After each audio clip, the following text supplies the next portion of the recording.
If to say our artists hear this warning last year, since last year, to say they listen to this prophecy last year, maybe this issue of Mohbad for not happen. Listen to waiting this man they talk, this prophecy they talk. Everything when he talk since October last year, everything when he talk, don't they happen. Everything. Listen, you go know whether Naira Marley this particular prophecy they go to or another artist. What if they make share them in case if not be this Naira Marley, if na another artist make you feel see am before it is too late. Now I want you to echo. What is today's date?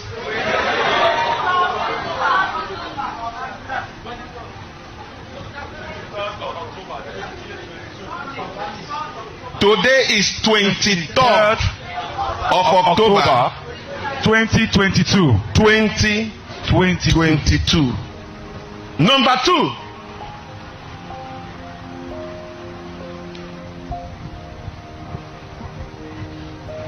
There is a popular young man, very vibrant young man, who is a star, a man at the center of his own world, a star in Nigeria. But this young man I'm seeing, I see him engage himself with something that brought his name to the mud. A star in Nigeria. His fans never believed. The fans are arguing that it was a setup. But the police caught him, and I see him was begging in front of television stations. This is one of your super fan, but I see him got involved in something Nigerian government said they don't want, but the thing affected him so badly. If they take away this person, the music industry of Nigeria will shake. This is not ordinary musician. This is a musician with a different.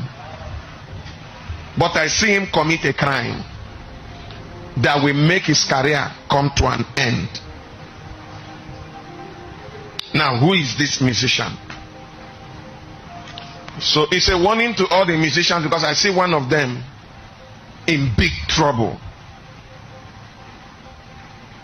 And if this musician has money, what are you even looking for? Why all these things? It's a disgrace and a shame.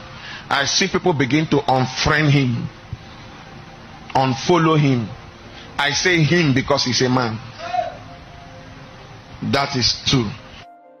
Now that message is to whom it may concern, and I pray it gets to the rightful owner at the right time. But let's talk about the Nigerian music industry. Earlier, before now, we had something like the music industry was just do your thing, you know, if you get luck, you blow. The likes of the time of African China and Co. You know, but before we had something called the bands, music band, like you see Osadebe and Co, Ebenezer Obey, Fela, they had their crew members who only help them to do their thing. They are the singer, they are the everything, they own bands, they have trumpeters and all of that. So, but later, when hip hop started coming up, people started singing, the likes of African China and, you know, Two-Face Idibia, many of all those our artists then, they started singing, but they were not organized. So label came into play, Kenny's Music and many others. They started coming into play and they organized the music industry. Then it was most responsible people that was involved. But later, when music now became something that once you have money, you want to open your own record label, and then you want your artist, the artist you will sign to look like the artist of the other label. So the next thing is somebody, once you discover you have a talent, you go and do dada, you do paint hair. So the same label that organized the Nigerian music industry and gave it a name and a shape and fabric and quality, the same label has lost its originality and focus, and is what is about to destroy the Nigerian music industry. Today, people no longer sit down to compose songs that you can listen to and enjoy and all of that. So they back, just to beat the trend and all of that.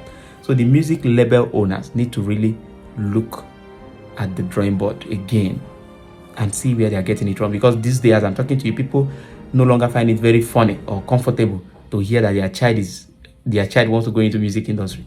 They'll be like, that's a wayward life, and that's not supposed to be. And it is the responsibility of the big music labels to sit up to it.